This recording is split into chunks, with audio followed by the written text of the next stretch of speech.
Με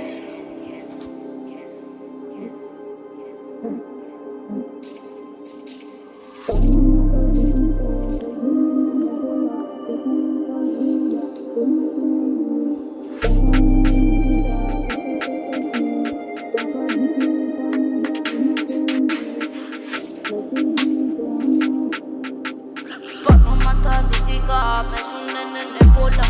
Εσύ η φαμίλια μπαίνω μες στη γειτονιά σου και σου κάνω τσορέλα τα λεπτά σου.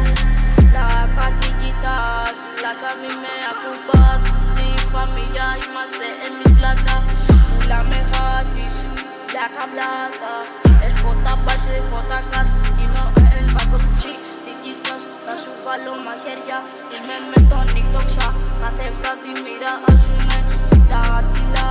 Πλάκα τι κοιτάς, πάλι θες να τις βάς. Μήπως θέλεις μαχαίρια, το team είναι έτσι εσύ. Κι όμως σακούλες μέσα στενά, τα παιδιά με ερωτάνε πως τα κάνω όλα αυτά. Σε λένε Ελβάκο, πούστη έλα πάρτο, πούστη έλα πάρτο, πάρτο,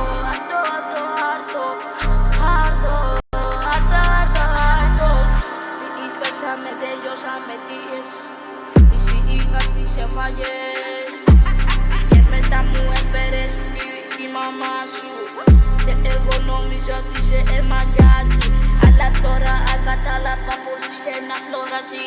Μπαίνω μες στη γειτονιά, παίρνω σακούλες με στενά.